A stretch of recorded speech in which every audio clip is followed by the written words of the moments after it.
This week's episode of This Is My Bourbon Podcast is brought to you by Distilled Experiences. You can find your exclusive Kentucky Bourbon Trail experience at distilledexperiences.com.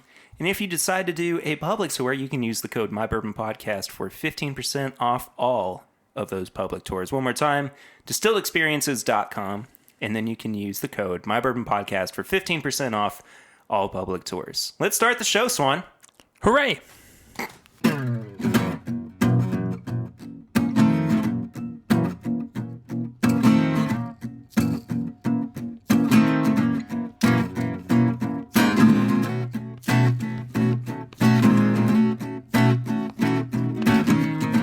Hello, everybody, and welcome back to This Is My Bourbon Podcast. This is episode 117. I am your host, Perry Ritter. 117? Yeah, 117, dude. I thought it was like 103. No, man. Where have I been? I don't know. You've been tucked away under your swan nest, I guess. Oh, man. Hibernation's wild. Speaking of Swan, Swan's here. I made it. Hello, buddy. Hey. How have you been this week? Pretty good. Good. You ready to drink some bourbon? I am. right. I'm flying blind this time. Swan is flying me blind. He's flying me blind this week. Yeah. Flying me blind. Usually I get blinded. This is how this goes. Usually is I get blinded with something, I attempt to guess. I'm nowhere close, but I'm confident, you know? Did you see Adam Terry's post in our little group chat with that poorly drawn lines? Yes. Oh, how accurate. Anyway, it's nothing like explaining a comic on an audio medium. So anyway, Swan did Flying Blind this week. I have no clue what this is. And the only hint I've given Perry so far, because I feel like this is not going to give it away, is he's never had it before, and he will likely never have it again. I don't even know. I don't even know where to begin with that. Like, there's so many avenues of it. You know? Yeah. It smells fantastic. Mm-hmm. It almost smells dusty, but at the same time, it's got kind of a richness to it that could be modern, but I don't know. Swan took a sip of it, and he had to put the glass down to contemplate. It's pretty good. It's very different. Whoa. What is happening in my mouth? I know, right? Whoa! Why am I getting like you know the flavor of Pop Rocks? Yeah. I'm getting like the flavor of Pop Rocks Okay. I can see towards that. the end of the finish. But it's still like earthy, woodsy up front, and then it starts slowly going into like a butterscotch and caramel. The finish for me Down. is like Holy crap. oatmeal raisin cookie almost. Yeah, it's absolutely what the finish is. Yeah. But based on the nose, I wouldn't even feel like that's what the palate would have been. No, the nose is very subdued for what it is. And another hint I'll give you, let me make sure, I think it's 122 proof. 122 proof. Yeah. I would not have known that. Yeah, it's 122 proof. Everything about this, I have no idea what this could possibly be. Okay, well, I'm going to go ahead and give you the sample bottle so you can read it off. Okay. I haven't looked at it yet. I'm getting nervous. All right. I'm excited. What? Yeah! It's from Hawaii. It is. It's a rum finished. It's a rum cask finished. High corn whiskey. Batch 14.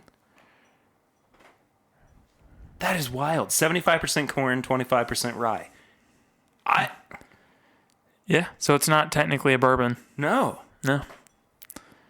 This is really good. Yeah, right? I mean, I really do like it. I wouldn't... I'm serious when I say there was no way that I would have been able to guess this. Yeah, so I don't know if you'll ever be able to get that again. Oh. But I've never had anything from Hawaii. I believe this is actually distilled there. This is Chad's handwriting. It is, yeah. Or at least it's aged there. But yeah, no, rum cask finished, 25% rye, 75% corn from Honolulu. Oh, man. I want like a steak with that. Yeah. I want a big old steak with that. That is so good. Mm-hmm. And the second sip, I'm really starting to get some of the more floral. And Kurt, now we've been to Hawaii. Yeah. Oh, I get it now. Yeah. It's retribution. It is. It is. We'll let him have some next week, but no, it's just us this week. We went to Hawaii. It's fine. Step up, Mr. Conrad. It's your turn. Nah, man, that's good. Yeah, it's very, very different. I've been waiting a while to open this, and I was like, you know what? For the joke, I'll do it. For the joke, we'll make it happen. Do it for the pod. Absolutely. And I think Chad actually had this from his Bourbon and Booze meetup. I forget what the name of it was. But he was actually given this by one of the people that attended that. So thank you to whoever that was. I didn't actually get a name, I don't think, but thank you so much for letting us try it. If you're listening to the podcast, reach out. If we can get some more of it, that'd be great. Yeah, I'm totally all about that. Mm-hmm. That's totally that.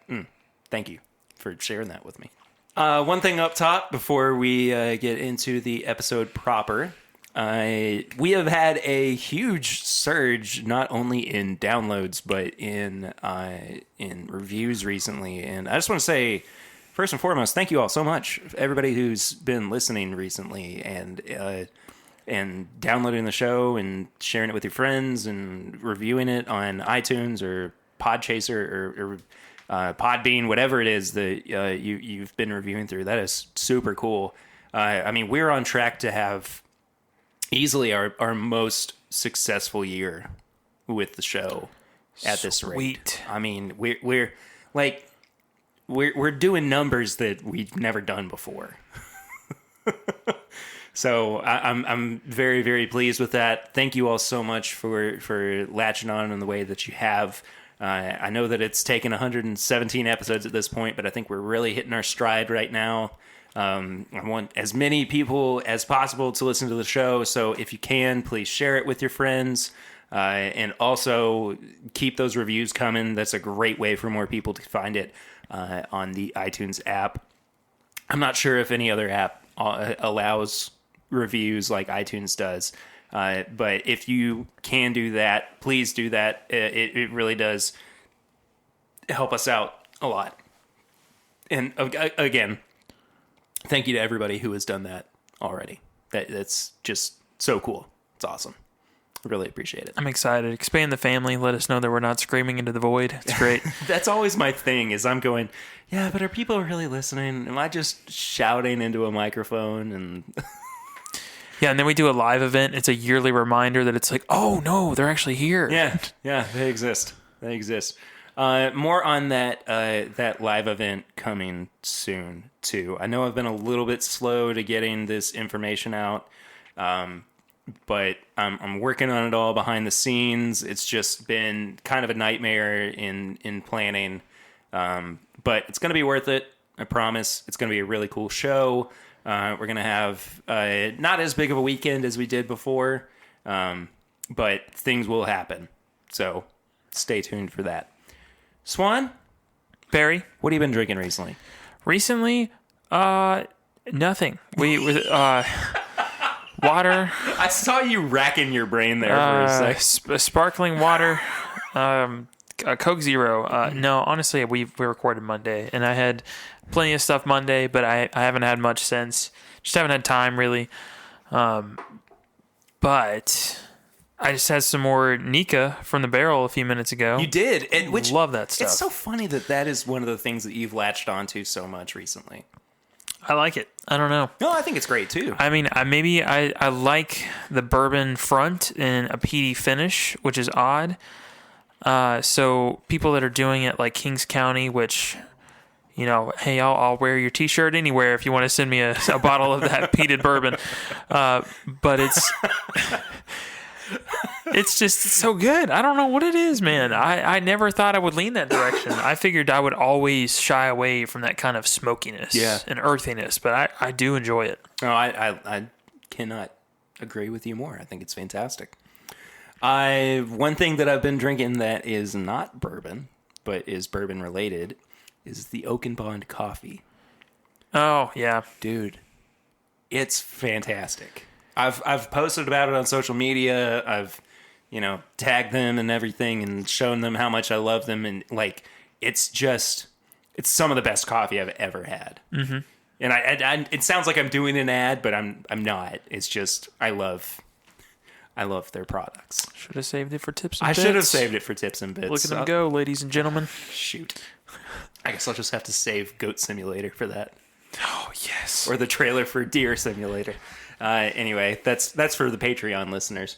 I have this really bad habit of leaving a bunch of bottles out in the studio in between recording sessions. And so they all just kind of accumulate on the floor. So it winds up being really hard to walk around. And so I have to be really conscious and go, it's time to put everything up. Mm-hmm. But it's a good time, too, for me to kind of revisit things that I haven't had in a little bit. So as I'm kind of replacing things in the cabinet, I start pulling things out that I haven't had in a while. And one of those things was the Boone County Small Batch. Oh, okay. I actually haven't had that in a while. It's so good, man. Yeah. Do you want to have some? Yeah, sure. Okay, absolutely. Sure. I need to revisit that. Let me finish what I've been drinking, and then I'll get up and get it. But yeah, it's just so good. And then another thing that came in the mail a couple days ago, yesterday, can't remember, was some 2000 Wild Turkey 101. Yikes. I got two. They're two like 200 ml bottles of it, and some of the best turkey I've ever had. Oh, that's always good. So yeah, I'll pull that out. So yeah. While I have a complaint. Complain away about the Boone County bourbon, small batch bourbon, and it has nothing to do with taste. But have you ever seen that their bourbon cream?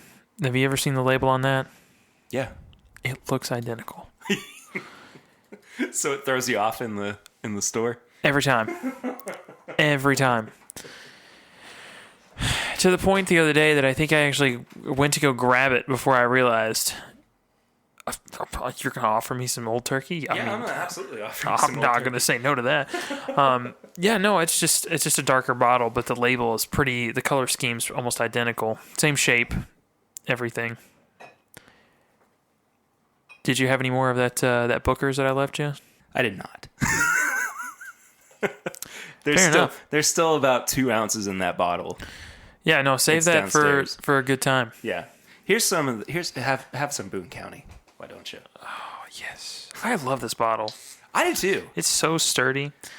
And honestly, I've not had a bad product from Boone County.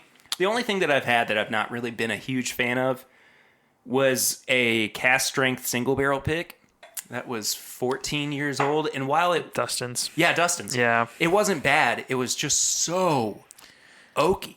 It definitely was picked by somebody for the sheer fact that it was so like old and oaky. Not necessarily because it was their favorite profile. At least that was the impression I got after drinking it. Mm-hmm.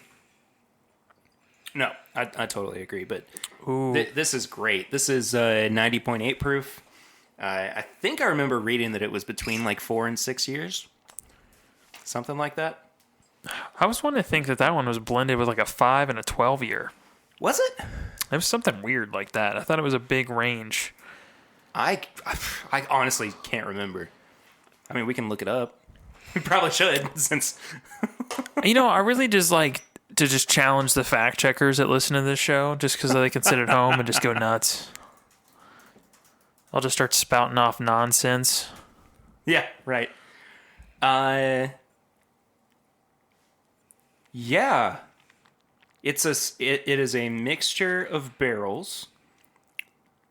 A mixture of select barrels ranging from 5 to 14 years old. Ooh. Those barrels are then mixed in with small batches to create a distinctive character aiming for a 6 to 8 year old flavor profile. Look at the brain on that bird. Oh. Whoever said it was the size of a walnut was wrong. Well, no, it might be the size of a walnut, but it retains very specific information. selective hearing is, I'll have it forever. Anyway, that's what I've been drinking recently. Swan, why don't we talk some news? All right. I've not heard this news, so it's a fresh reaction. I'm starting a reaction YouTube channel. Let's go. Swan reacts. Yeah. Huh? Is that bread? Huh? So there's just been a couple of news stories that have popped out this week. Nothing really too huge of note, aside for some stuff that's going to lead into our main topic. Bob Dylan's Heaven's Door whiskey is now in the UK, so if you weren't able to get that before over there, congratulations. You can now try some sourced Tennessee whiskey. Hooray. That has Bob Dylan's seal of approval, I guess. Yeah. I mean, yeah. Yeah. There's one thing that we never really talked about, and I'm really surprised that we never brought it up. But Angel's Envy released their new cellar collection whiskey. Oh, yeah. It was their oldest whiskey to date, 10-year-old bourbon, that was finished in port barrels. Am I right? I think so. I think the big key is it's basically just like an older version of their standard release. Tawny port wine barrels. I had it right in front of me. All I had to do was just scroll down a little bit. 5,400 bottles. Again, 10-year-old. Here's the thing, though. $250 a bottle. What's the proof? The proof is... If it's not above 115, I'm definitely not ever going to consider getting that bottle. 111.6. Okay, well, at least it's up there. I was scared it was going to be like a 92-ish kind of thing where I could tell they're just really stretching it out, even at 5,200 bottles. I'm mad at that price. I'm going to try it at a bar one time if they have it. So here's the thing. I've had it. When I went on the little barrel pick that I did for OBC, which was basically me just going to the restaurant and trying samples, which, by the way, that's going to be coming out soon. We picked a 13-year-old. That is... Knob Creek? Yes. Sweet. It's phenomenal. It came out of the barrel at 124.9 proof. Ooh. So it's not much water that's going to be added to it. We picked it over a 15-year-old. Wow. Yeah. That's saying something. Yeah. Anyway, so I've had it. Mm-hmm. Not a big fan. Yeah. I don't know. It just didn't really hit the mark for me. So I think some distillers kind of get really caught up in the fact, and I used to work in tax revenue, so I've seen this, but you get taxed on that barrel every single year. Yeah. I mean, whether it's full or not, you get taxed for the entire full barrel every single year. Yeah. And I think someone in accounting looks at that and says, oh, well, we need to charge X amount to make our money back on this. And then they then add on top of that, like the extra money that they're going to be trying to get, because it's also going to be taxed another 3 times, or at least another 2 times, going to the distributor and then to the person that's getting it at the liquor store, and then you. So 3 times, my bad, that you're going to get taxed. So then they try to make their money off of that. It's just, at a certain point, you have to realize that maybe those super special, we've only got X amount of bottle releases, you need to break even, because that's getting your name out there. And I don't know. Well, here's the thing. I'll challenge that by saying that Angel's Envy is not really in a point in their product development to where they need to get their name out there. I mean, people know Angel's Envy. That's true. And people have an affinity for Angel's Envy. Yeah, I guess I'm just an odd one out in this because I don't. No, I don't really either. I love their rye. Their bourbon is just kind of okay for me. I've not really had their cask strength before. I would love to try that. But honestly, it's just... I'm getting off topic. The point is that they're not in a position to where they need to think about making a name for themselves. Yeah. They've made a name for themselves. I don't know. The thing that kind of when we're talking about the price, and we're also talking about the amount of bottles that this produced, 5,400 bottles at a $250 price point, rather. Mm-hmm. That's making money all day. Yeah, it is. But at the same time, are all those bottles going to sell? I cannot talk today for some reason. I think they'll sit around for a little bit. Some of them will, but I mean, I'd say half of them are gone first day they hit the liquor store. Yeah. I mean, it's just, I get why they do it. I'm upset because I don't want to see bourbon priced that high, I think. Because as soon as now, at least for me, once it gets over $100, I'm like, nah, Knob Creek all day. I can get 2 Knob Creeks for that. And look, that's kind of what became unfortunate about the Kentucky Owl thing. You know, it's still an amazing product. I mean, I gave it my number, Kentucky Owl Bourbon Batch 9 was my number 3 top 10 of 2019. And that's still taking into account the, $250, $300 price tag. I mean, it's really very good. The difference here is that the Angel's Envy is not... Does not warranting that tag. No. No. So you kind of have to... You have to balance it. And I mean, it is, possible for you to kind of get caught up in thinking, oh, this is the best thing ever because it's your product. I think that some of that can come into play. I'm not saying that that's exactly what happened. Yeah. But I'm saying that there is the potential for that.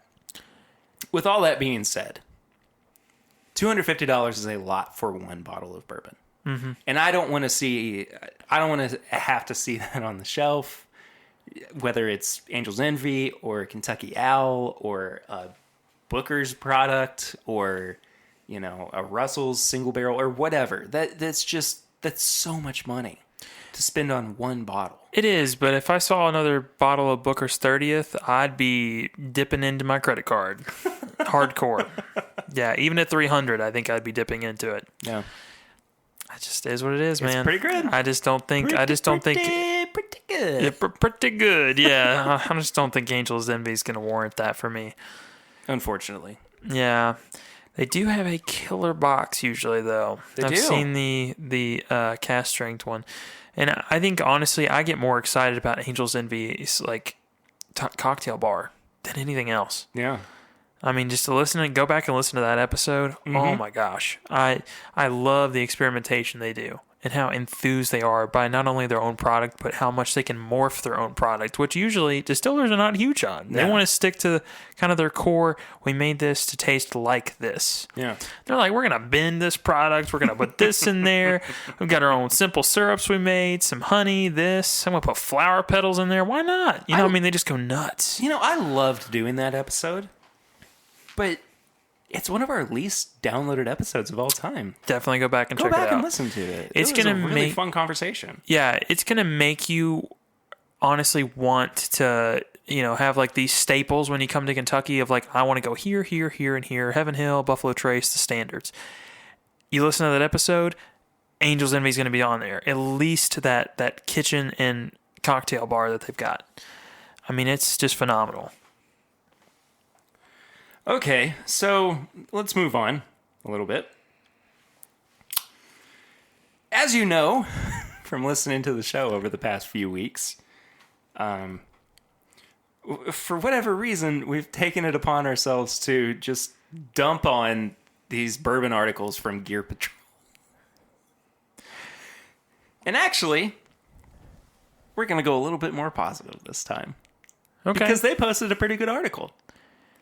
And forgive me, somebody in our bourbon, this is my bourbon group, which is our podcast listening group on Facebook, shared this article. I cannot remember who it was. I think it might have been Mike Steven. I don't know. But the title of this article is The Complete Buying Guide to Buffalo Trace Whiskey, Important Brands and Bottles Explained. And actually, they do a pretty good job of breaking it all down. I mean, they've got the mash bills listed in pretty good detail in terms of the products. They've got a fairly good explanation of what the pricing is. But then it gets into the prestige aspect, which I think is a little bit unfortunate because that's just kind of playing into the hype. Yeah. And, you know, when you have a section called Prestige and then immediately after how to score bottles. I don't like that. Not good, man. No. Not good. But here's the thing. If you are really trying to learn about the Buffalo Trace line, they do a really good job of breaking down these products. I mean, from Weller to the Old Charter to Sazerac to even Ancient Age. I mean, there is a good deal of information here. And they even talk about some notable people, as they call it. William LaRue Weller, Colonel Taylor, George Stagg. Just it's not a bad article, all things considered, but at the same time, there's more to be learned than just from one website. Yeah. No, and, I want to applaud them for doing some research and getting it right, but also, if you read the Buffalo Trace pamphlet they give you, it's all that information. No, that's not untrue. Yeah, so, I mean, it's a pamphlet converted to a article. I mean, it's, again, thank you for putting out information that's correct, and it kind of really explains it. And even if I don't like the terminology used, it's not incorrect. It's definitely still, people are scoring bottles. I mean, heck, I don't wait in the liquor barn parking lot for fun. I mean, it's part of it, but I don't know. Still not a huge fan. Yeah. But it helped me come around a little bit. Yeah. Maybe we just need to have the Gear Patrol folks on the show. Yes. Can we teach them? I would love to have them come on the show. That would be awesome. I want like 3 writers from Gear Patrol, and we'll just let them have bourbon. Because I know none of those people are just super enthused about like having this and that. They're going to come on here and be like, oh, well, I drank Smirnoff Ice.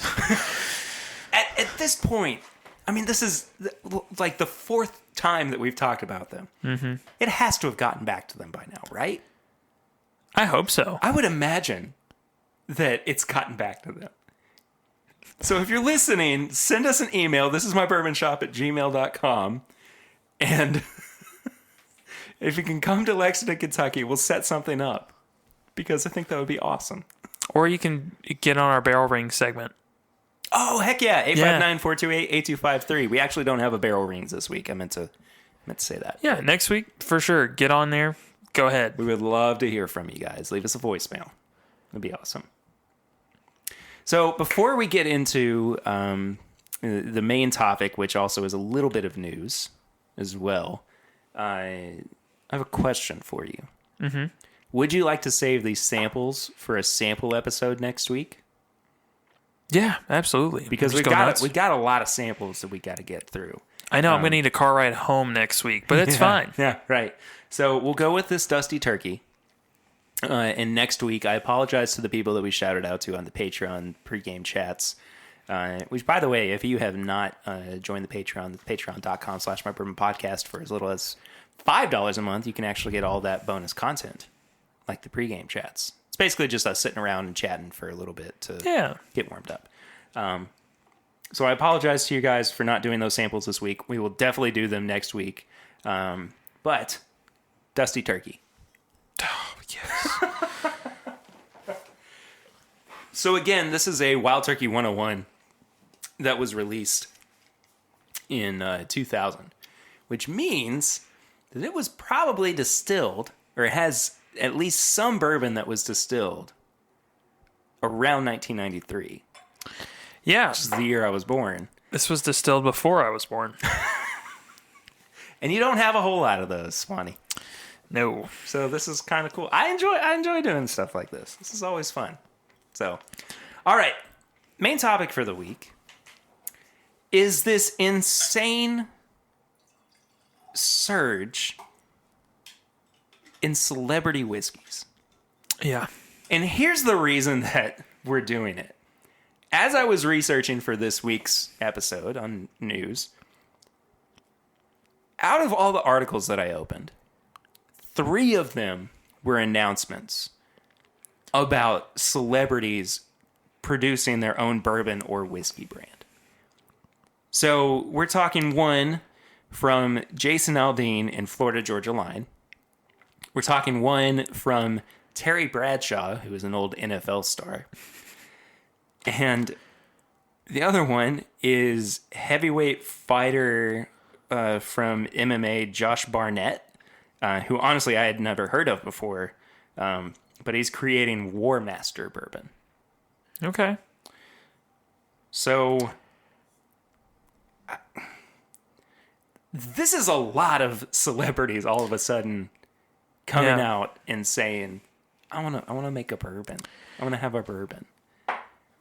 Well, how do you feel about it?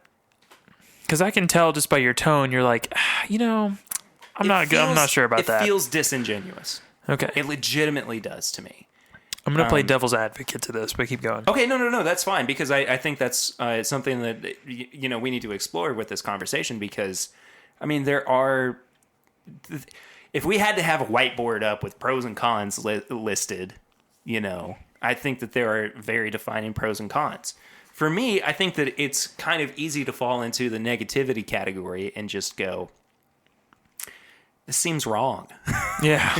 It seems like a business decision as opposed to a passion project. Yeah. And, that's not to say that there aren't passion projects that have come out of this. Blackened was a passion project by Metallica. Mm-hmm. Long Branch was a passion project by Matthew McConaughey. He had a vision. He wanted to make something unique to his vision, and that was accessible to either non-whiskey drinkers or whiskey drinkers the world over. But when you take Florida Georgia Line and they're going, we're going to make a bourbon, I start to get Redneck Riviera vibes. Yeah. Big time. So I don't know. And maybe I'm just not, maybe I'm not reading it the right way. How's that Dusty Turkey treating you there, Swan? Oh, man. But anyway, maybe I'm not. So let's look at this the other way around. Yeah. There's a bourbon, or there's a whiskey that came out a couple of years ago called Virginia Black. Have you ever heard of this? Yeah, that's Drake's whiskey, right? Yeah. Yeah. So that was more of like a whiskey that was being produced that Drake kind of endorsed, as opposed to somebody saying we're going to come out with a whiskey and we're going to have our hand in making it. I prefer when somebody says we're going to make a whiskey, and I feel like at least their input is important in it. Whether I like it or not, I enjoy the fact that their input's in it. So with the Matthew McConaughey and the Metallica Blackened whiskey, I genuinely enjoy that their input is in it, whether I like the whiskey or not. So I prefer the fact that these random, like, it seems like a grouping of random individuals that's coming out with it. It's not just like, oh, look, 3 NFL stars. It's one. Right. And then a wrestler and some singers. I mean, just, it's all over the place. I feel like those people could individually enjoy bourbon and just want to put more into the market that they personally enjoy, because it is such a random grouping of individuals. That being said, it is a little strange. It absolutely is. I mean, I never look at somebody on a Subway commercial and being like, well, I bet they really enjoy Subway 5 days a week. No, it's a brand deal. I get it. That's fine. Yeah, right. But at least from this perspective, it's not necessarily a brand deal so much as it seems like it's more of a, well, I'm going to go to Subway and I'm going to make my own sandwich, and then they're going to start selling it and call it the blank sandwich. Is that next? Is that next in the celebrity endorsements? Is they're going to McDonald's and creating the McSnoop Dogg? Oh my gosh. Whew, I don't know about that. You know what I'm saying, though? Yeah. Like, the point's not lost. Yeah, but I still kind of prefer that over just, we made this thing and somebody endorses it. Yeah. So whether it's a McSnoop Dogg sandwich or if it's a, the Subway sandwich that some random NFL player just happens to be in the rotation for grabbing that endorsement deal, I I prefer the Snoop Dogg sandwich out of that, I guess. So I put you in between a rock and a hard place with that one, I think. Yeah. The mixed Snoop Dogg sandwich. Oh, that's strange. I feel like we should not put dog and sandwich in the same sentence. Oh, I didn't even think about that. Yeah. Okay, Perry, as marketing professionals, we have to think about these things. We're marketing something. Yeah. Oh. So here's the other thing that I think really kind of irks me about this.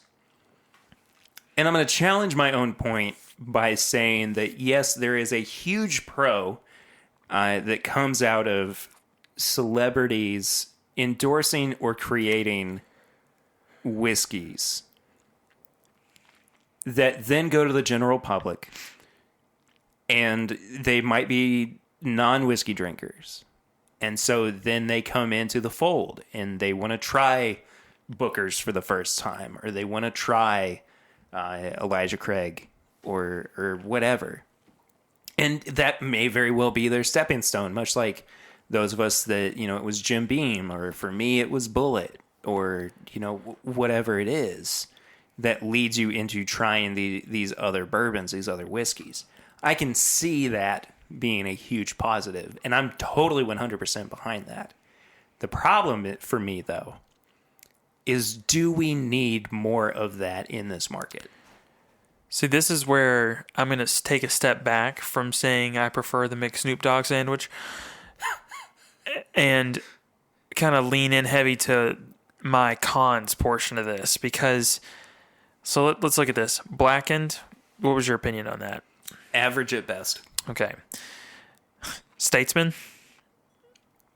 Oh, no yeah. Good. The Real Walking bad. Dead whiskey? Have not had it. Reviews weren't great. I don't even know anything about the reviews, honestly. Yeah, the Slipknot whiskeys that just came out.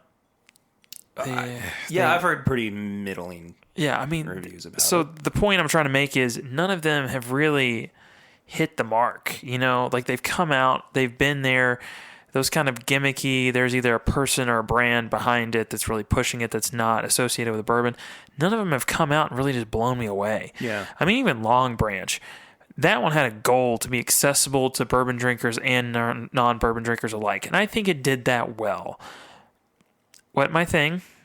But there are a good amount of people that enjoy it. With the rest of them, not really.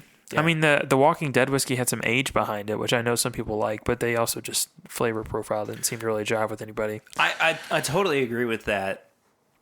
And yeah, it does play into my, is it necessary? Redneck Riviera? Best whiskey I've ever had. No, do not quote me. Do not quote me as saying that. Put it on a t-shirt. No. See, I will wear a t-shirt that says the mixed Snoop Dogg. I have to keep bringing this up or it'll get edited out. Yeah, thank you. Yeah. I've been listening to so many podcasts recently that are like, no, we're going to keep referencing it so that it becomes impossible to... Anyway, no, It definitely does go back to, me feeling like it's just not necessary. I mean, you walk into a liquor store and the shelves are already flooded with products. So are the people who go into the liquor store to buy Blackened or to buy this Florida Georgia Line whiskey, are they going to step back and see Elijah Craig on the shelf? Or shoot, Four Roses Small Batch Select? And go, I'll try that too. I think there's going to be two consumers for this. I think there's going to be people that buy it because they drink bourbon and they're curious to see if X person from Metallica can put out a decent whiskey. And then they're going to be slightly with it. Or the second consumer is going to buy it. They're going to get the bottle, hopefully get it signed, and it's never going to get opened. I just feel like it's going to fall into one of those two categories.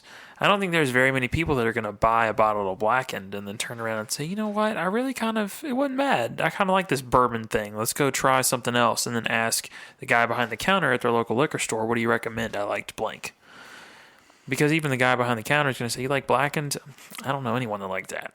I don't know what to compare it to. Well, even if, they go to them and ask that question, I mean, are they... The guys behind the counter don't always have the inside knowledge. No, they don't. I mean, sometimes it's just, a college kid trying to make some money. Yeah, you're better off asking somebody else that's taking longer than 30 seconds to find a bottle of something in the liquor store. It's just... Or in the same aisle that you're looking in. Yeah. Because if they have to put any thought into it, they're, not just there to get a quick alcohol fix. They're there to actually grab something that they want to genuinely enjoy most of the time. And I think this is kind of getting off on a tangent, but I think that's what is so nice about mom and pop shops in this day and age. And not to discredit places like Total Wine or Liquor Barn. I think they still have their place for sure, but my goodness... There is nothing like walking into a small, locally owned liquor store and just striking up a conversation. Yeah. About, what do you think about this? Or, I did or didn't like that. And, what do you recommend or whatever. I mean, there's so much more to be said. And I'm not saying that you can't go into a Total Wine or a Liquor Barn or... Sam's Club or whatever, and have a conversation with the person that's working there and find an expert and try to get their personal opinion on what you should bring home. Mm-hmm. But is that really the best way to do it? And I don't think there's any right or wrong answer to this question, because the internet's not that. It can be very unhelpful. Yeah. In this day and age. Well, let me put it this way. I don't drink wine or gin or vodka. But if somebody came up to me and they said, well, what do I get, in these three categories? I could probably tell you what I sell the most of, at least. Yeah. So even the college kid could say, well, I sell a crap load of that Maker's stuff back there. Why don't you get the thing with the red wax on top? You ever heard of that Maker's Mark? Yeah. I mean, they could at least... It in the New Orleans? Gosh. At least they can do that. So, I mean, I don't know. Maybe not the greatest place to ask. But again, if you're making the jump from blackened to bourbon,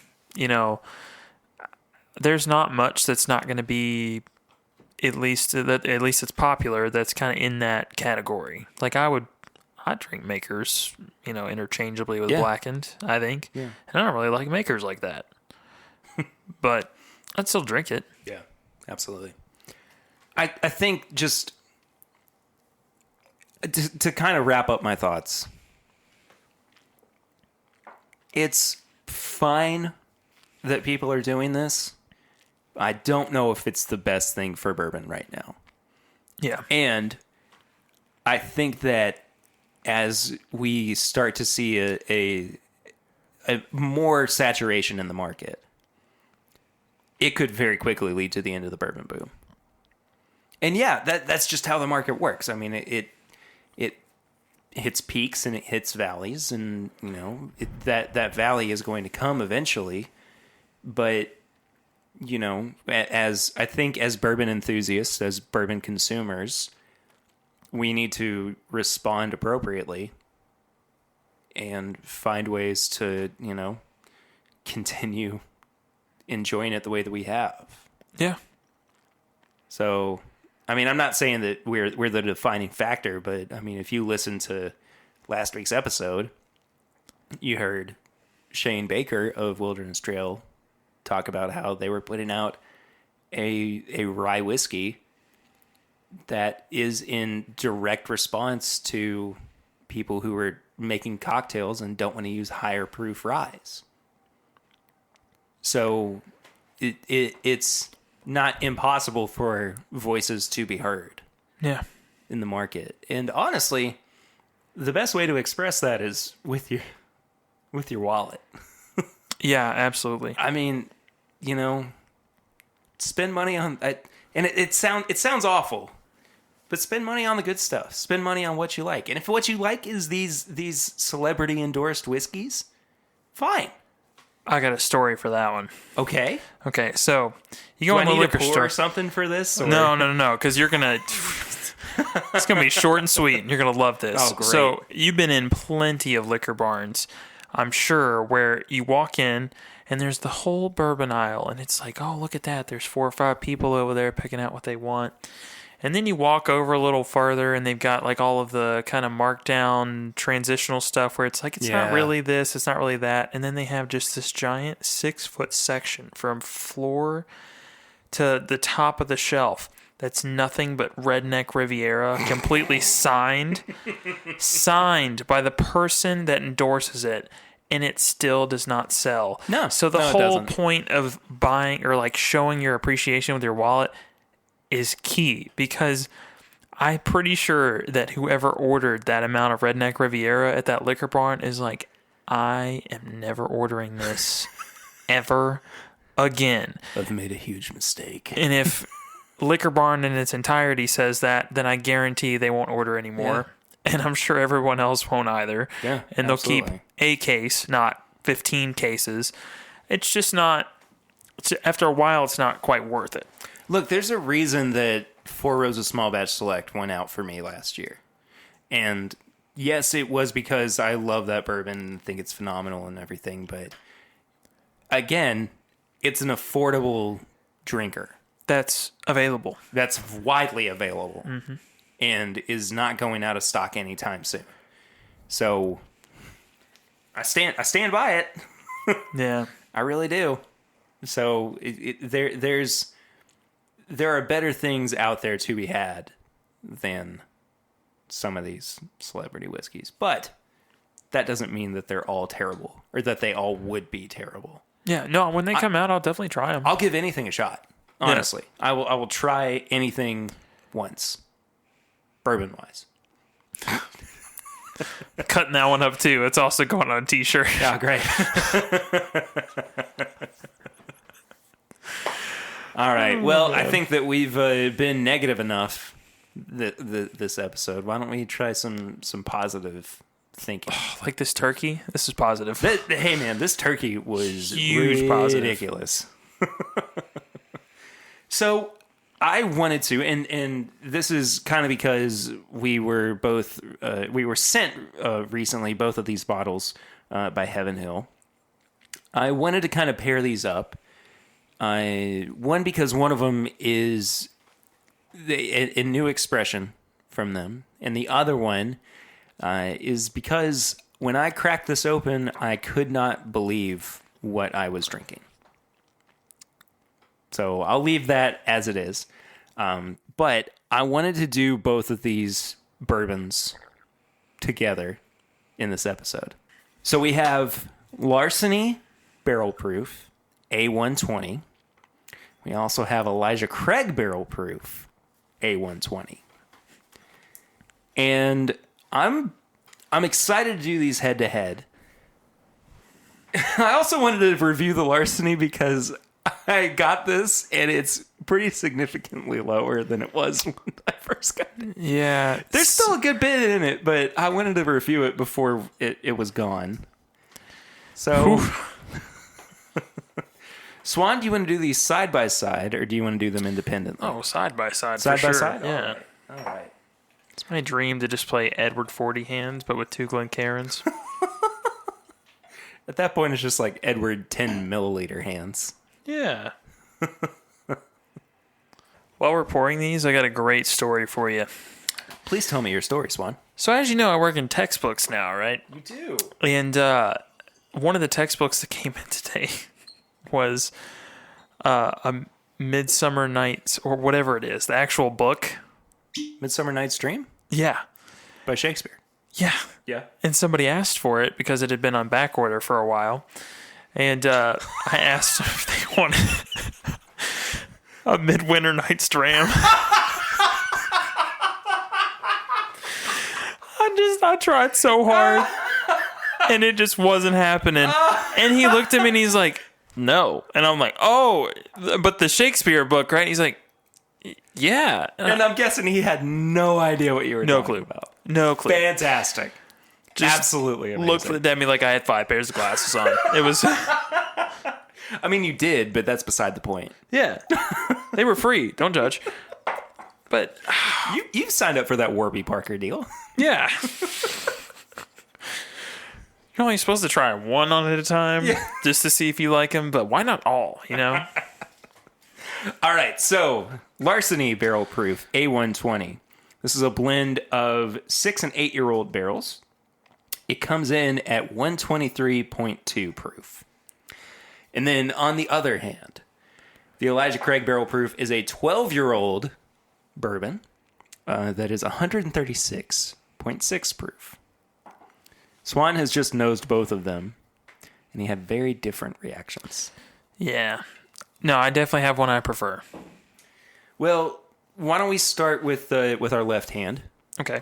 With the Larceny. What are you getting on the nose? You know, the weird thing is a whole lot of nothing. I'm not getting much. It's pretty light, even for 123 proof. Yeah, and when I do finally get into the Glencairn enough to nose it, I just get, like, it burns a little. Yeah, it's very ethanol heavy on the nose once you get in there.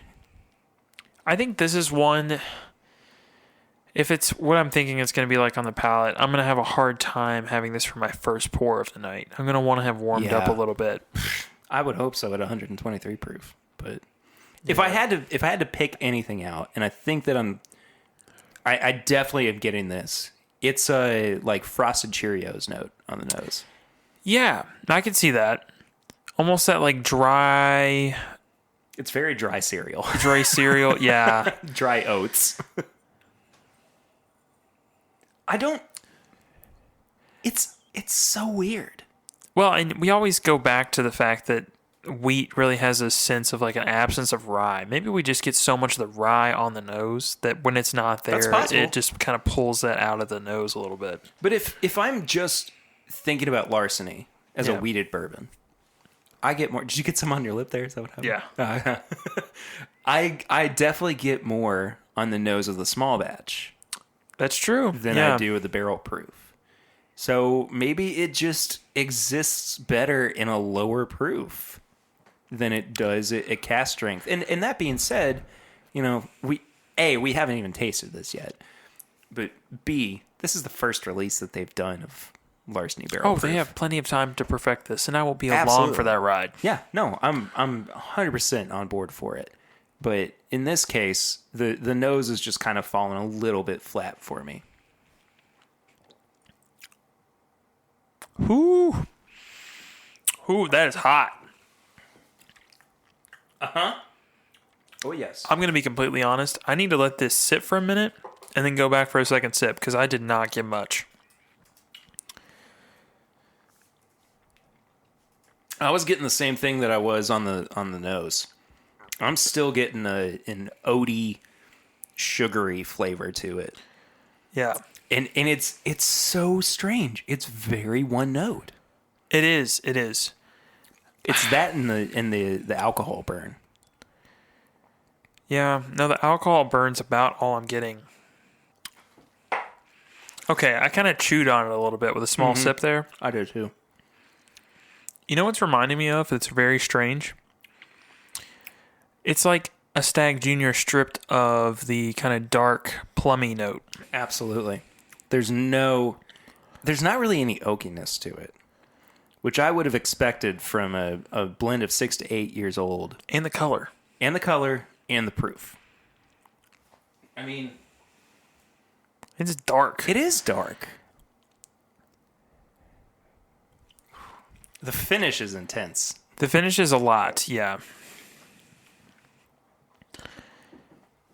I will say my favorite part about this bourbon, and I don't go to this often as a favorite part, but the mouthfeel is phenomenal. It really is. I mean, it is, as far as mouth coating, it hits the nail on the head. You can't, I keep, this sounds so gross, but I keep developing saliva because of it.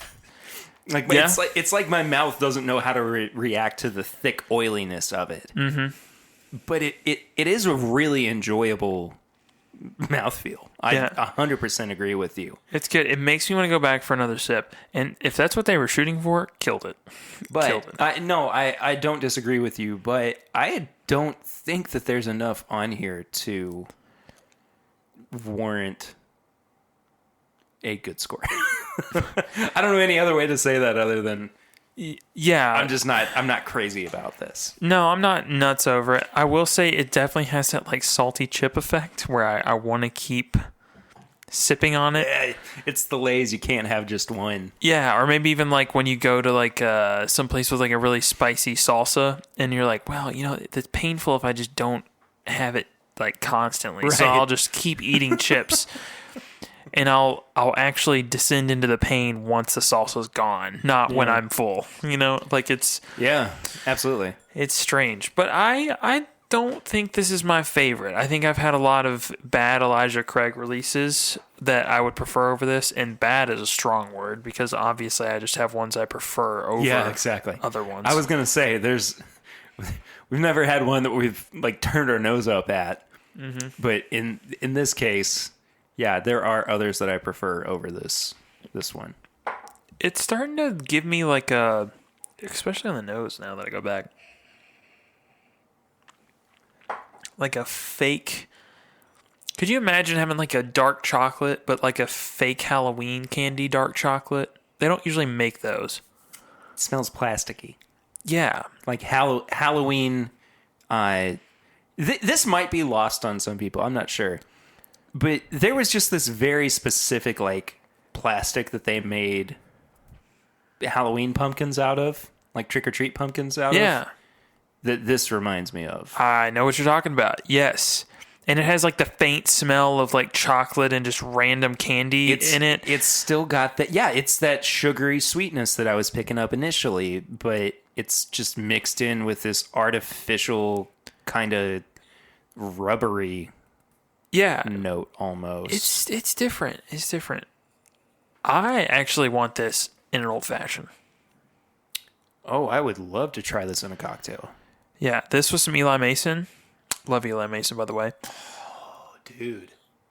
I think this would be great. If you were to pump in the flavors into this that you want with like a mixture or even like a splash of orange liqueur, I think this would be great. The only thing it's got going for me right now is the mouthfeel, and honestly, I do enjoy the finish. Even though it is a roller coaster, I do like the finish. I do too. I don't hate the palate by any means. It's still hot. It is very hot. It does not... And even as talking through that, I mean, like, I didn't edit out anything there. I mean, that was a real-time reaction to the heat that was rolling through my mouth as I was talking. And on your third sip. Yeah. I mean, it's spicy. I don't know. Should we review this before we get to the Elijah Craig? Because I kind of... I think it's going to flavor my opinion to go down further if the Elijah Craig is that much better. Yeah. So I'd like to review this separately. I agree. What'd you give the nose? Nose, I'm going to give a 2. Oh, wait, by the way, sorry, I forgot to explain our review system for new listeners. Our review system. It's a 4-tier review system of nose, palate, finish, and price. Each category is out of 5, and then we total the score up out of 20. And Swan, you said you gave it a 2? I gave it a 2. I thought this was the absolute weakest point of the bourbon because at no point did it really stand out as something that just was extra special. And this is meant to be kind of the amped up version of the original. And if I'm honest, I got a pick from Dustin Whitaker. Yeah. Great pick. The Why So Delicious pick. Yeah, and it blows us out of the water in the nose. Just absolutely blows us out of the water. Yeah, I agree. But as we mentioned, they have a lot of time to perfect this, and they will, because I've already kind of nosed and tasted one of the barrel proofs that they put out that was more exclusive before this, where they just did a couple of them with the white front, and it just said barrel proof down at the bottom. Oh yeah. Yeah, I tried one of those. It took me a second to figure out what you were talking about, but I got it. Yeah, way better. So I mean, I know they have better stuff to offer, and it will come out. Yeah, and I'm just waiting on it. This, however, in my opinion, is still going to be one that you're going to want to grab, just because. I mean, with Elijah Craig, I keep them all, whether I love them or not. Yeah, they stay there. I mean, my problem with the Elijah Craig barrel proofs is I drink through them because I love them so much. I have to stop myself. I have to be really careful about it, yeah. Or I find a batch that I want, and then all of a sudden I'm like, I'm sick every bourbon delivery day. I'm going to just pop across the street. I'll come in at like a weird time, like 11 or so, after the trucks come by. The flu's gone. It's that 30-minute flu. Yeah, you know. Well, I gave the nose a 1.5. I'm super, super disappointed in the nose. It doesn't really have anything that's inviting, I would say. It just kind of is just kind of there.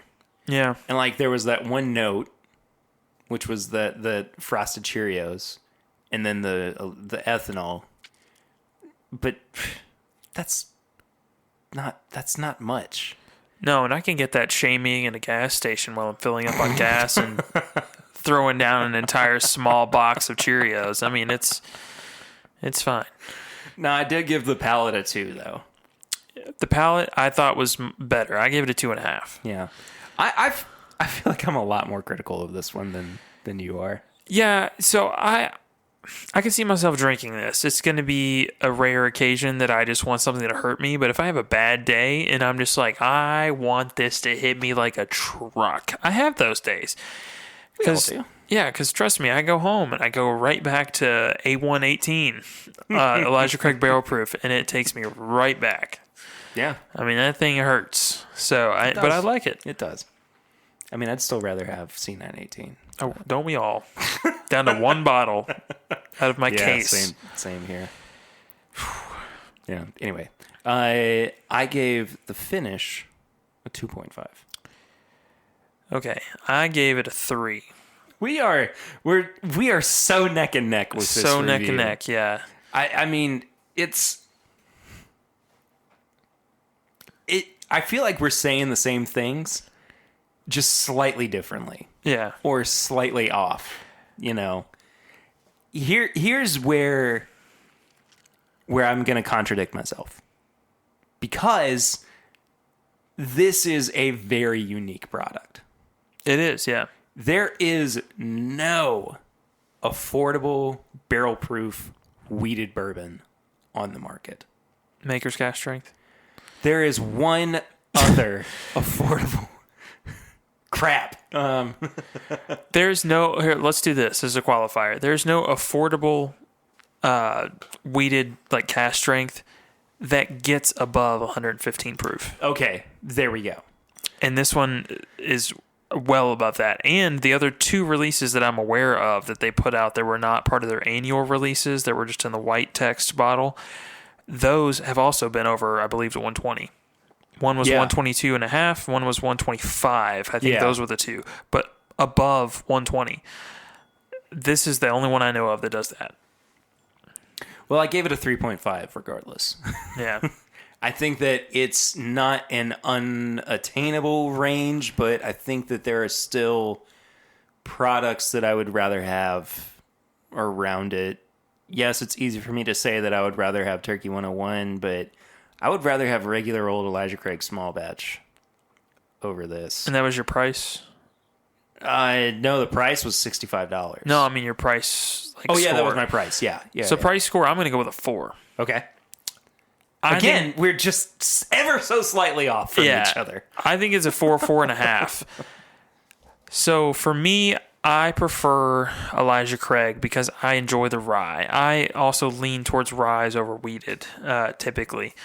I've always been more into those as like instead of chasing the Weller line because I've easily given those up over time to other people.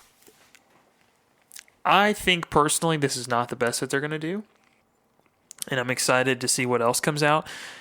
I think with a good product, it would warrant a 5. And for the mouthfeel, honestly, it deserves an extra point somewhere because I would think it was worth it. So that brings me to 11.5, which is not fantastic. I would try this in a bar. I gave it a 9.5. Yeah. So yeah, I mean it's not great. Yeah. But I look, there is definitely room for improvement with this product. I am 100% looking forward to what's going to come next. But in this case, this is just a little bit of a dud for me. So it is what it is right now. I'm excited for B520. Yeah. Oh, that's going to be hard to get used to. Yeah. I'm excited for B520 in the coming months, but this one just fell flat. There's just no ifs, ands, or buts about it. This is the equivalent of the guy we all know, and if you don't know this guy, you are this guy. That gets a new job, and when they start, they're like, "Why did they hire this idiot?" And then, as time goes on, you realize that he was the one that intentionally set the standards low for himself and just constantly exceeds as time goes on. We all know that person. Wow. That was a journey. I'm glad you're here with me, Perry. That was brutal. Yeah, but that's what's happening right now. He's coming in at a very solid 65% effort. And then when he finally does do 100%, they're like, he is so much better than he used to be. It's insane. That's what they're doing. Okay, great. So look out for B520 because it's going to be the guy that you hated originally in The Office, but is marginally better now. I'm that guy. I'm sorry. That's me. Trade secrets here. All right. I've had a lot of jobs. Don't come out swinging. It never works out for you. Well, how about the guy that consistently pleases and succeeds at his job? Oh, Elijah Craig. Let's go. Mr. Eli. Good old Eli. Mason? That is like Eli Mason syrups. That is like a total 180. It is. On the nose. Does this not smell to you like a dusty bourbon? It does. It really does. After just having that turkey, there is a lot of reminiscent notes. It smells like there is older stock in here. And they very well could be. They don't disclose that. There could be. I mean, 12 years old is the minimum age that goes into Elijah Craig barrel proof. So, yeah, there could be 24-year-old bourbon that's in this one. Yeah, I mean, they do put out an 18, and it's been harder and harder to get as time goes on.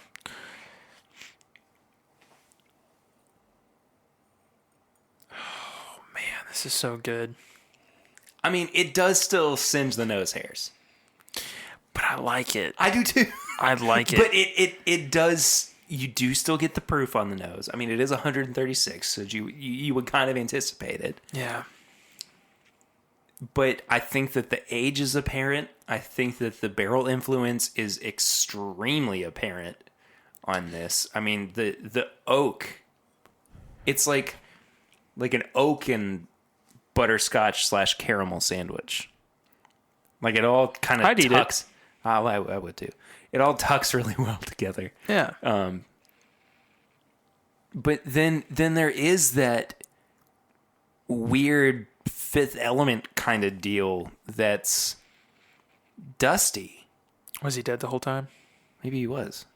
Who, Connor? No, Bruce Willis. No. Spoilers for a 30-year-old movie. No, I know what you mean. It's so strange, but there is something to it that does not smell like newer bourbon. No. And, I will say that this is just as subtle as that 124 release that they put out a couple years ago that everyone lost their minds over, the B517. I think this is just as subtle as far as singeing the nose hairs level heat on the nose.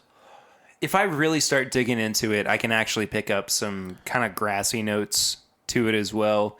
There's even a watermelon note that I'm picking up in the nose. Oh.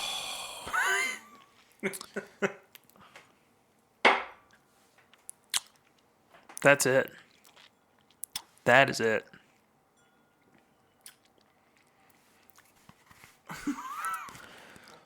Perry just put his hat over his face. How is this an Elijah Craig barrel proof? I don't know. How? This is so good. How did this come out in 2020 as a barrel proof bourbon that is 12 years old? I'm just vomiting words at this point. I almost said mouth vomit. That's just vomit. But I'm just vomiting words at this point because I cannot comprehend that this is a bourbon that is being released as a new product in the first quarter of 2020. See, this is the guy that shows up to the office and gives 120% on his first day and has set the expectation too high for the rest of the year. I don't get it. I just don't. I don't understand. And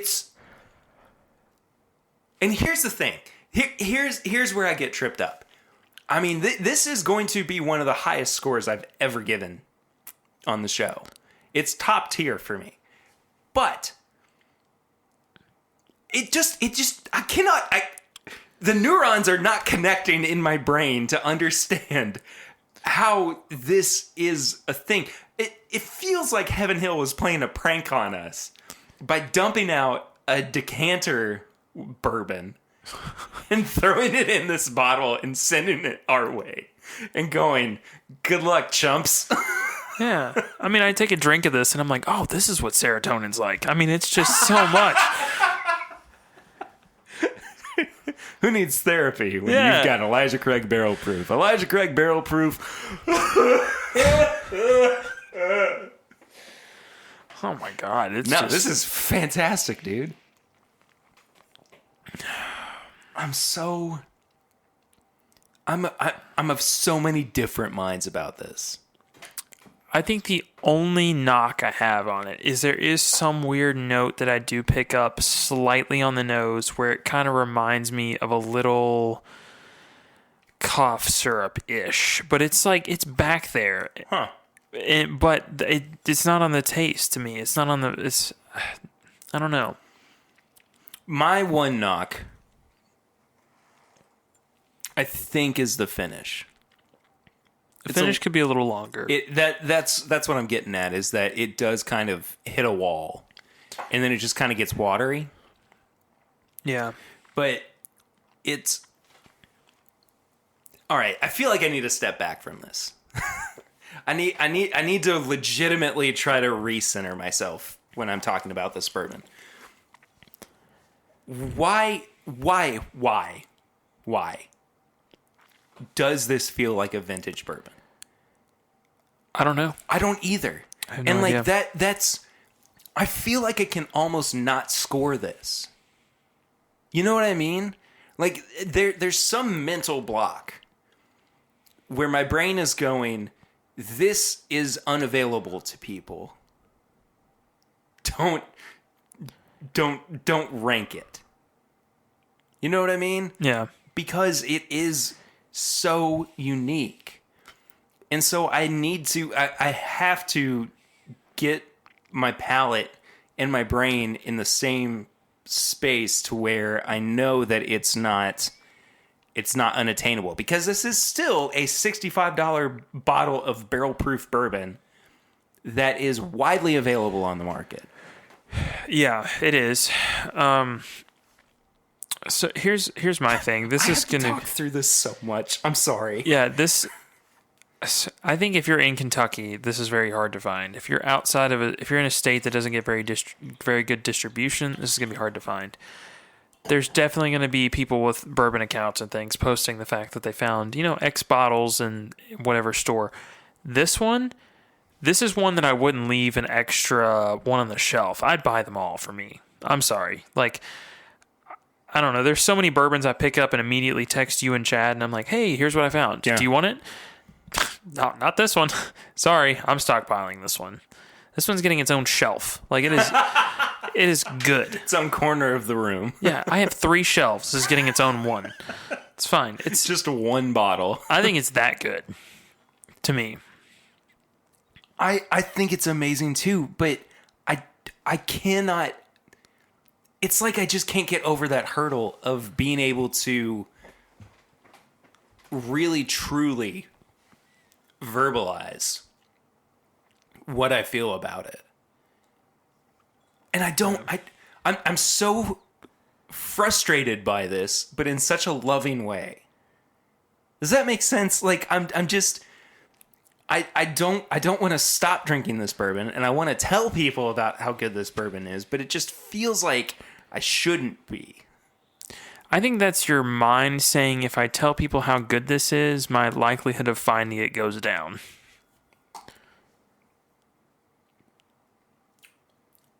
If that's what it is, I'm not trying to be that way. Yeah, no. Tell everyone it's other wonderful. People to drink this. It's wonderful.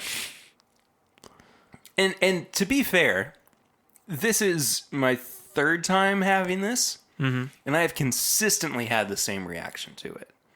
When I got this in the mail, I cracked it open immediately. I looked at it and I was like, I gotta try this. Oh, it's 9 a.m.? Sure, yeah, open it. No. It was in the afternoon. But it didn't disappoint. I mean, it just straight out of the bottle. I was like, this is incredible. And I don't know if I've had such a visceral reaction to a bourbon. I just figured out what it reminds me of. Okay. You remember that blend that Joseph Brazo made us? Oh, the Thieving Vicar-ish? Yeah. Yes. The one with the 12-year and yes! It reminds me of that. Does it not? That is exactly what it reminds me of. Yeah. Sorry to cut you off, but like No. I put it together. I'm going to cry now because you took something that was unattainable and now Heaven Hill has made it attainable. It's good.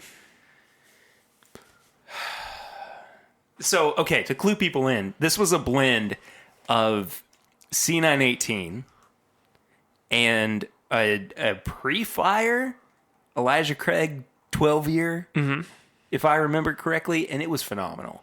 It was one of the best things I've ever had. You are 100% right by saying that this is its cousin or brother.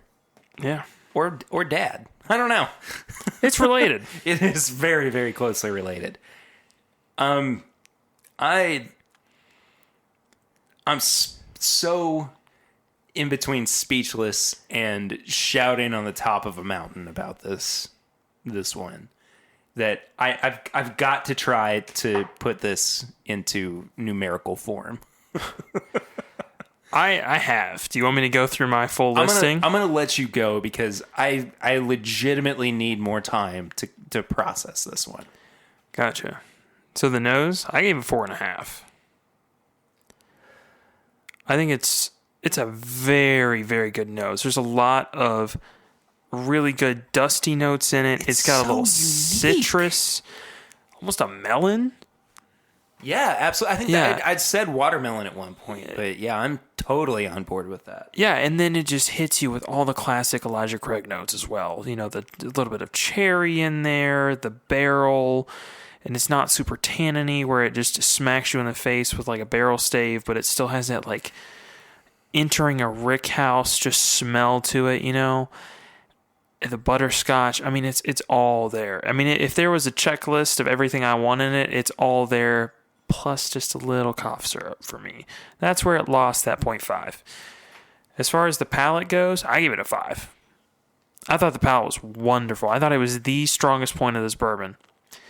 And I mean, it's just, I didn't have anything wrong with it. And it's early in the year, so later I might look back at this and say, well, I had something better. Well, then how can you call something better, you know, than that? Like a 5 if this one, you know, comparatively, it's going to get a little weird. But this one, for now, a 5. I think it's amazing.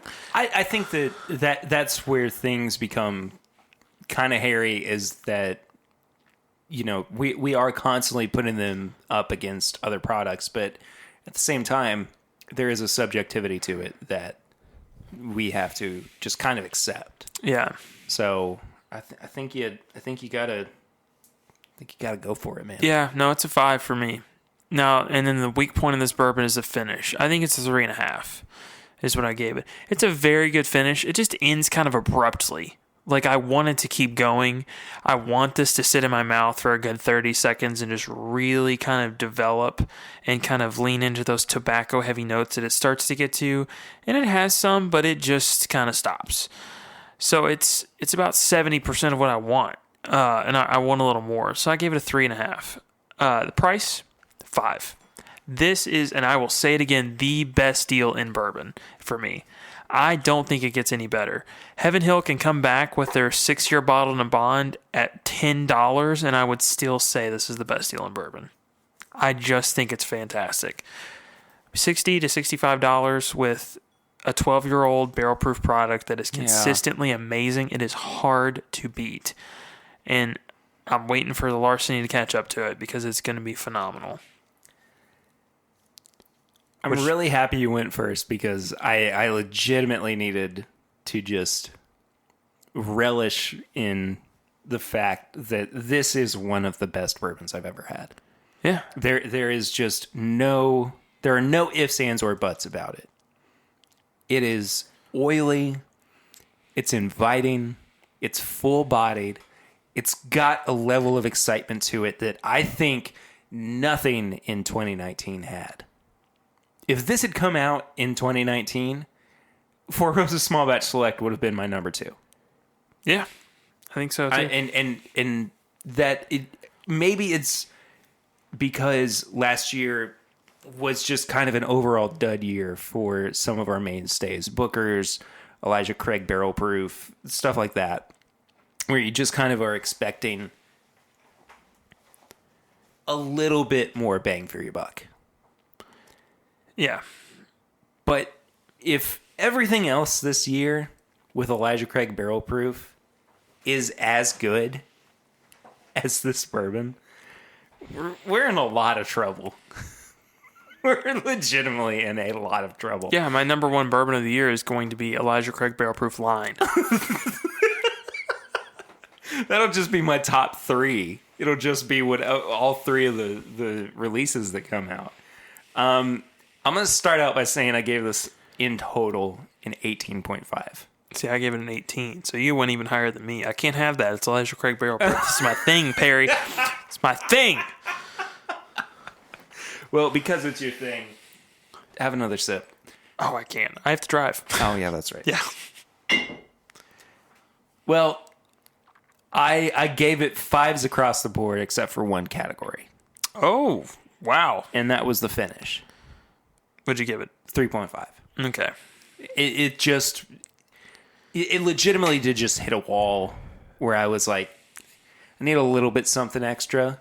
And so I'm digging more and more into the kind of the memories of the palate and the nose, which is not a bad thing, but Elijah Craig Barrel Proof is so well known for this long, inviting finish that just makes you want to go back for another glass. Mm-hmm. And this one is there, but it's just not there where I want it to be. So, that's my one downfall. 18.5 is my final score. I love this bourbon. Yeah. No, it's amazing. And I think that's where my issue comes in, is that I'm like, I don't know how to verbalize it. I don't know how to vocalize it. I do. It's me texting the guy that works at a liquor store that I know and saying, I'll take as many cases as you get in. Whatever you have. Yeah. I'll take all the bacon and eggs that you've got. I think I'm afraid you misheard me. I'll take all the Elijah Craig Barrel Proof. Yeah. Now, this is so good, man. Mm-hmm. So I'm going to shoot myself in the foot for this, but I want people to freak out about this bourbon being on the shelf as much as they do BTAC, because it deserves that level of recognition. I totally agree. And I also want to be able to find a case of it for myself every time it comes out. But if Heaven Hill gets that level of recognition for this product it finally deserves, I am so happy, because I I'm legitimately tired of getting on Facebook and getting on Facebook groups and people asking, hey, is this worth it? And they're looking at a bottle of Elijah Craig and it's $10 over retail. And I am screaming in my head, yes, yes, yes, it is absolutely worth it. If this is below $100, I think this is worth it. Just straight up. Yeah, I totally agree.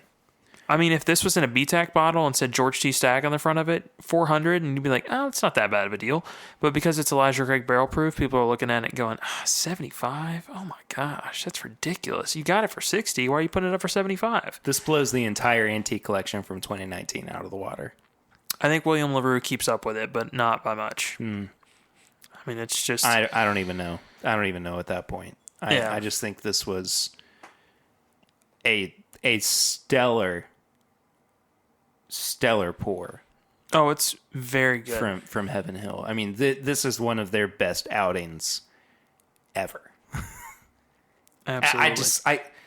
I'm sorry to keep going on and on about it, but my goodness gracious, for this again to be a 2020 on the shelf new bottle of bourbon and feeling like a vintage pour, it just doesn't compute. But I will be very surprised if anything compares to this year. I just keep getting more and more too. Like I went back and it's like eating Red Hots. Interesting. Yeah. Which I like Red Hots. So I'm not too mad about that.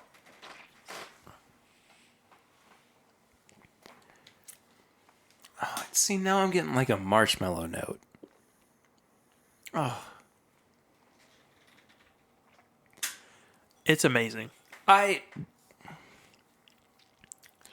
Man, even the finish after letting it sit for a little bit is better than I thought it was. Yeah. Yeah. No, I think the thing that's killing me with the finish is I like that drippy, dang it, like honey down your throat thing that Booker's does. Booker's does it better, man. I can't argue that. They really do a lot better with the finish. I'm going to officially bump it up to a 4. Oh, all right. 19. I'm giving it a 19 out of 20. Strong. I can't. I want to put a period on it because I don't know what else to say.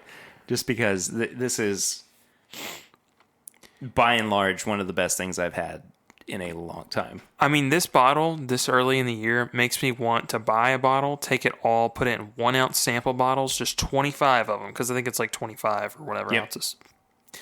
And then every time I think a bourbon is better than that, pull out a 1 ounce sample, compare it. I am absolutely going to save a 2 ounce sample of this for when the antique collection comes out, so that I have a good margin of error in understanding what it is that I loved so much about this in comparison to what is essentially the holy grail of yearly releases. Mm-hmm. So I'm going to put this up against the Turkey 17 that's coming out. All of it. I think it's just strong. It is a baseline for 2020. It absolutely is. And I mean, this is one of our first reviews that we've done this year, but I mean, 2020's got a lot to live up to. It does, man. It does. So we'll see. We'll certainly see. I guess that does it for the review section. That was kind of us waxing poetic about how much we love Elijah Craig Barrel Proof. How about some questions from some listeners, Swan? Yeah, I've got some on here. All right, I like this one because it's not really our typical thing here. The gang from Scooby-Doo walk into a liquor store. What bourbon is each character getting? So this is from Eric Smith. Yes, thank you. I was going to say that, but yeah. Freddie seems like a Buffalo Trace guy. Freddie seems a little classy. He's got the ascot on, so I know that he's going to be a little particular with his bourbon. Buffalo Trace, yeah, I could see that. Or Rare Breed. Ooh, okay. Yeah, because the ascot and Rare Breed go together. Fred Minnick's taught me. True. Shaggy is a wild card, I feel like. Oh, yeah. He could go for the really small craft distilleries, or he could go for, I don't know, Jim Beam White Label. I feel like it's Jim Beam White Label. I think that man just wants to be a little not in his correct mindset. I don't think he cares what he's drinking. Yeah. Velma, glasses or no glasses? Because this is going to make a huge difference. Oh. No glasses, it's going to be a lot of glass on the floor that we have to clean up. Glasses, I could see her. So this is, mind you, this is a liquor store with everything. Oh, I'm gonna go obscure here. I think she's gonna get Hancock's Presidential Reserve. Oh, that's a great choice. I was gonna go Elijah Craig. Yeah, just regular small batch. Yeah, I think Hancock's for sure. That's just, I don't know why that's in my head. The little velvet like bag looking thing, along with just it being like 88.9 proof and approachable. What about Daphne? Daphne. It feels really off to say American Honey. Yeah, I don't know. Maybe like Knob Creek Smoked Maple. Okay. I don't know. Maybe. And then for Scooby, let's do Redneck Riviera because it tastes like a dog treat. I was going to go for the beef jerky that they have hanging next to the bourbon. That works too. How about this one from Charles Van Ness? Do you ever switch your daily drinker because you are getting bored with it, or do you just keep drinking it? So my daily drinker, because I don't daily drink that much anymore, I used to kind of stick to the lower proof stuff and kind of have a daily drinker, but I do the Knob Creek barrel picks now. So I don't really switch up my daily drinker because they're picks. They're always a little different. If I were going back to when I had daily drinkers, I would usually switch between Jim Beam Bonded, Knob Creek Single Barrels, Old Granddad 114, a lot of Jim Beam products, and then Wild Turkey 101. And then when I could get it, and it used to be all the time, I would go for the Heaven Hill. Heaven Hill Bottled and Bond, or the, what was it? Henry McKenna 10. A lost love, yeah. I definitely bounce back and forth between Turkey 101 and Elijah Craig Small Batch, but I think more often than not, I really do lean Turkey 101 just because it's such a great bang for your buck. Yeah. Going back to benefits from like Total Wine and bigger stores, $16.99. Yeah. For a thing of Turkey 101. Well, I've seen it for $18.99 recently, unfortunately. Yeah. Well, they got $3 coupons on some of them. Ooh. At Kroger. Oh, okay. Yeah. Oh, there's the clue there. Do you want to go for the next one? Yeah, let's see. This is from your sister, Sarah. Are you excited for bourbon to finally become the official state spirit of Kentucky during a legislative term? I cannot believe that it wasn't already. Right. I had no clue. Adam said we had to kick moonshine out first, but I feel like there's a kernel of truth in there. Yeah. All right. Louis Keene's got one as well. Can you compose a love poem for your Valentine using bourbon brand names? I don't want to answer this one. I want this one to be a challenge for our Facebook group. Ooh, that's a really good idea. I want this one to be a challenge for our Facebook group. And I'll put mine in there, but I want it to be a challenge. Yeah, I can't do this on the fly. No, it's too much. I should have come prepared, so that's why I'm pawning it off on everyone. No, that's a really good... So if you want to get in on that, you just head to Facebook.com, of course, and search for This Is My Bourbon Group, and then you can be a part of it. So that's pretty easy. Ryan Jeeves asks, have either of you had a bourbon from Michigan that you have enjoyed? I don't think I've had one. I can't name a single one from Michigan. No. But getting up towards that way, I really enjoyed the Dad's Hat Pennsylvania Rye, just going north a little bit. Yeah. I thought that stuff was amazing, and I need to explore more Pennsylvania ryes. Yeah, because I totally agree. They are different. I'd like to throw those in when we do our next rye episode, and of course Iverson's going to have to be a part of that. Yeah. But Ryan also asks, my second question is, how is good old Shanky Tony? Now, That's a callback if I've ever heard one to episode 78. Let me just say, Shanky Tony is he's out on parole, and we're very happy for him. Are we? He's on parole, and his nickname is Shanky Tony. He's out on good behavior. Oh, good behavior. Okay. Yeah. So we'll see what he says next time he's on the show. Anyway, we're gonna skip the question for Sam Brockman because I think we just answered it so lovingly. We answered half of it. Because I don't know anything about the other one. I'll go ahead and read it out just for the sake of it. He said, "Have you guys had ECBP A120 or Booker's 2020-01 yet?" So we can only answer half of that question. Yeah. So just rewind a little bit, I guess. Next one. With the general whiskey boom in the U.S. This is from Don Nishida, by the way. Yeah. With the general whiskey boom in the U.S. specifically, how many do you think can be classified as whiskey nerds, meaning they can identify distilleries, mash bills, etc.? I think the percentage is relatively low compared to the overall number, but this group seems to have a large influence on the market as we see more single barrel and barrel proof offerings. Is it all marketing, or are the brands really looking for whiskey influencer to drive the strategic roadmap or their strategic roadmap? So I want to say something real quick. I'm pretty sure that Don Nishida is who got this Hawaii whiskey sample. Yeah. Because he also got another sample, which I wish I would have brought, but I did not get any from Chad. He had a Four Roses pick. I knew that was what it was going to be. Oh, that thing was amazing.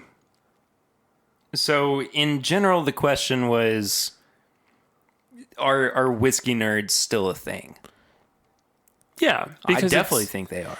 I do think it's coming more commonplace. It's kind of like I remember, at least when I was in like middle school and lower, to be a nerd was still kind of like you're a nerd. No one likes you. Yeah, right. And now it's like everyone watches Marvel. Everyone plays video games. It's not necessarily like a negative term anymore. And right. I think the same things happen with whiskey. I mean, we used to have people that like, if you went in their house and they had a whiskey collection, you were either whiskey nerd or, oh my gosh, you're an alcoholic. It was one of the two. And now it's more commonplace. If I go into somebody's house and they've got more than 5 bottles of bourbon, I'm like, oh, well, cool. You enjoy it. It's something you like. Right. I know a few people that are like that. There's a conversation to be had about it. Exactly. Yeah. I think it's more commonplace. On the other hand, there's people like me in my cabinet. Nerd.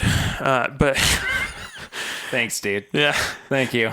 Not that I don't have one at home, mute too. Your mic for the rest of the episode. I just think it's more commonplace. Yeah, I think so, too. I don't think that it's a marketing gimmick. I think that it's just kind of as it is with anything that becomes popular as I go through puberty. It's just part of rolling with the punches. That's all it is. I do think they are leaning on influencers to really push some of these limited edition releases. Like just going back to the Cellar Collection thing that they're doing with Angel's Envy. I don't think anybody would buy that if Angel's Envy was the only one pushing it. Yeah. I mean, but now that, a couple of the large bourbon Instagrams and YouTube channels and things are going to be trying that, absolutely. They got their name out there. Very, very true. I'm going to ask you this next one directly from Anthony Ratcliffe. Oh, okay. He says, Swan, how frothy is too frothy? Follow-up, how frothy is not frothy enough? Okay. So the exact level of froth, whatever your receptacle is, your container, it has to either barely crest. So when you see like a cup and there's like just a little bit of foam on top of it, that's perfect. Just like you can see it from the side profile, If it starts to overflow, too much froth. Dial it back. If you don't have that little like crest where it hasn't broken, the little seal of whatever your container you've got, not enough froth. Start over. You can't froth it more. You have to start over. And that was Swan's Froth Corner. Yep. Swan. Chad would approve, I think. That'd fine. Go for the next one there, Swan. Joseph Brazo, what was your last drain pour? You know what? I've never really had a drain pour. I have. I poured one out the other day. Really? Yeah. The last little bit. So I've told you about my Wild Turkey 101 handle. It's just a consistent like dump of stuff. You dumped all of it? No. Oh, okay. I filled it back up, but I had a little bit left in the bottle that I was dumping into it, and I was like, I'll just pour it down the drain. Hudson Baby Bourbon. Oh. Yeah. Yeah. Just wasn't it. I had a bottle of it. I was tired of seeing it on the shelf. I poured it into my Wild Turkey 101, and the rest of it went down the drain. I have some that I would drain pour, but I refrain from doing so because they remain a point of interest, I would say. And I'm not going to name names, or else I would have to bleep them out, much like I did a couple weeks ago. But I definitely have some that I would potentially pour down the drain. But everything's pretty much staying in the bottle for me. It's I spent the money on it. That's true. So I feel compelled to hold on to it in some degree. And, tastings happen. Yeah. And they can be offered up in tastings. Well, I mean, you took that bourbon. Be careful. That bourbon we didn't like the other day. No, this was the cherry with smoked barley. Yeah, okay, we can say that one. He took that the other day. I got really worried for a second. Yeah, and somebody enjoyed it. I mean, it's just because it's not your thing doesn't mean it's not others, I guess. Fair enough. All right, so this one's from Adam Terry. Someone gives you a liquor store to run as you see fit. What are the first 5 whiskeys you put on the shelf? How do you handle allocated bottles? Great question. First 5 whiskeys we put on the shelf. Turkey 101. Yeah. Oh. I would go Turkey 101, Buffalo Trace, Evan Williams Single Barrel. Let's see. I would put J.W. Dant on the shelf. Nice. And then I think I would go with something craft. I'm going to go Wilderness Trail. I would go Turkey 101,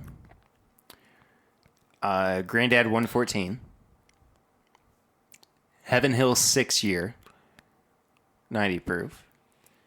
Oh, no. I take it back. Elijah Craig small batch. I would go... Oh, gosh. This is so hard.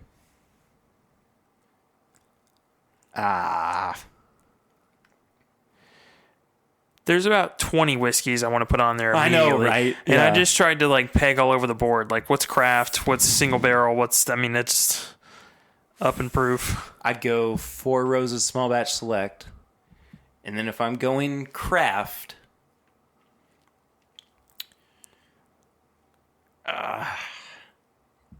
New Riff single barrel. Yeah.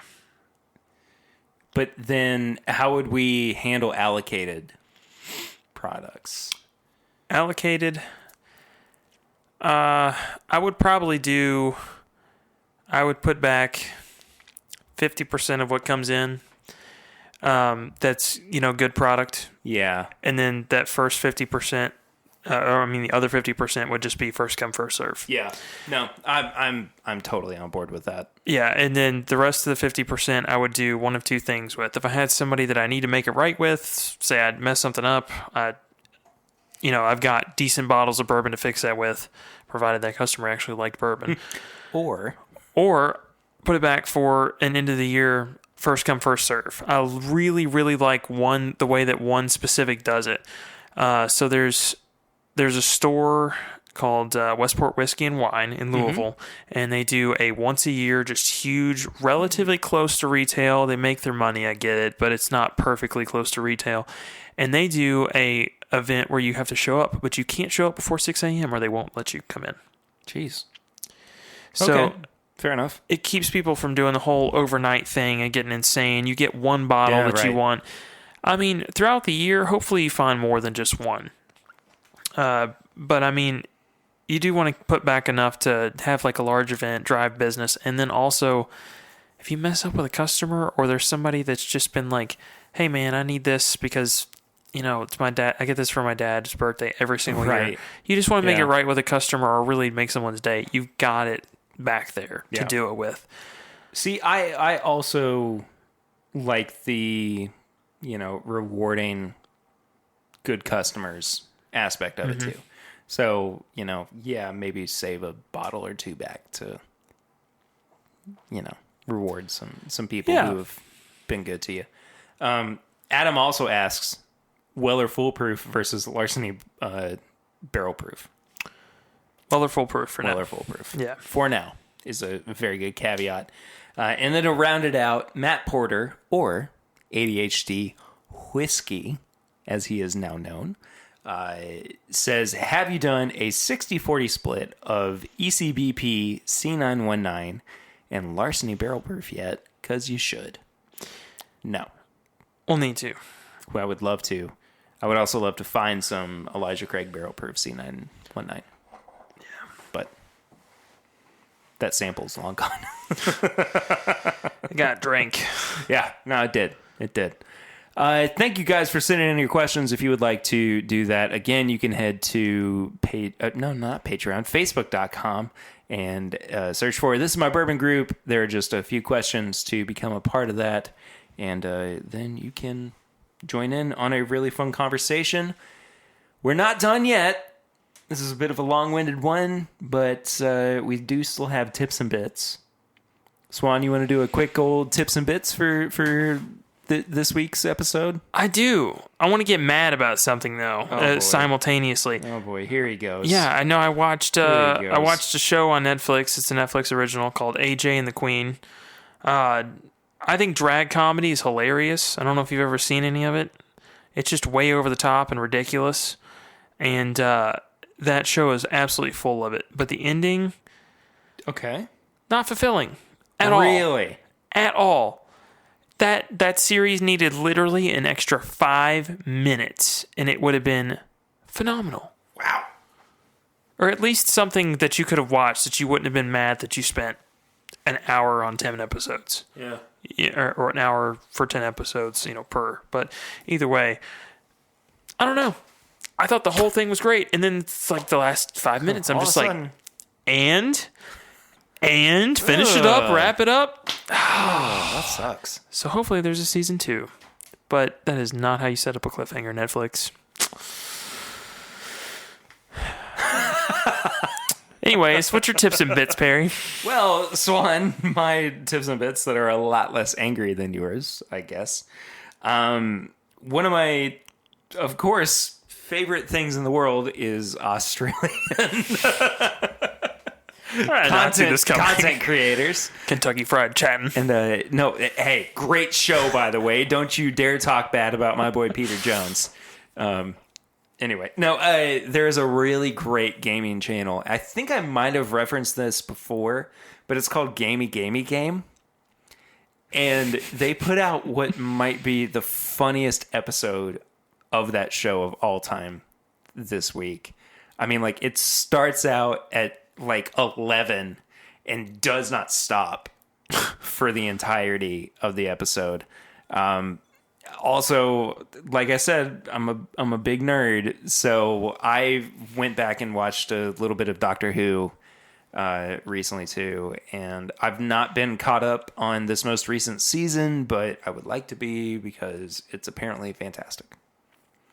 Nice. So that's it really for this week's episode. I say that's it. Like, we haven't done almost 2 hours worth of recording, but we have, and you know what else? We need some Wendy's. Yeah, maybe. I do. Thank you all so much for listening through this week's episode. I really enjoyed this one. Swan, where can people find you on social media if they would like to do that? I'm on Facebook and Instagram at My Bourbon Finder. And I am at PRitter1492 on all social media platforms. If you want to follow the show, it is at My Bourbon Pod on Instagram, Facebook, and Twitter. You can leave us a 5-star rate and review on iTunes or whatever podcast app you use. It really is a great way for people to find this show when they're searching for bourbon podcasts, or it shows up in the algorithm, or however that works. I really am not entirely sure, but it's just a super awesome thing, and it just is nice to know that you guys love the show, as you have expressed recently as well. You can find all of our apparel and merchandise at bourbonshop.threadless.com. You can send us questions or comments to thisismybourbonshop@gmail.com. We would be happy to read them out as part of our question segment, as we just did from questions that were presented to us by our members of our Facebook group at facebook.com, and then you search for This Is My Bourbon group, and then you can become a part of that really fun little community. And then last but not least, you can become a patron of the show at patreon.com/mybourbonpodcast for as little as $1 a month. That really does help us out in so many awesome ways. For $5 a month, you do get bonus content like our pregame chats, which Swan and I did, where we talked about... what did we talk about, Swan? It's been like 3 hours ago at this point. I don't know. Go to Patreon and find out. Find out. Then you get bonus episodes every single month. You get hangouts when my internet works, apparently. Or live streams, stuff like that. You get exclusive access to live show tickets, which will be going on sale here very, very soon. I think that does it for this week's episode. We'll see you guys next week. Thank you all so much, as always, for listening. But until then, I'm Perry. And I'm Swan. And this is My Bourbon Podcast.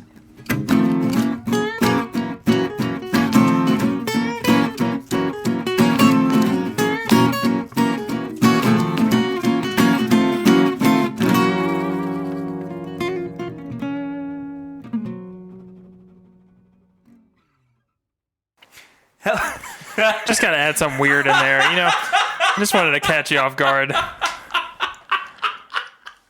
I'm excited too, Perry. It's not just the people listening. That was great. That made my day.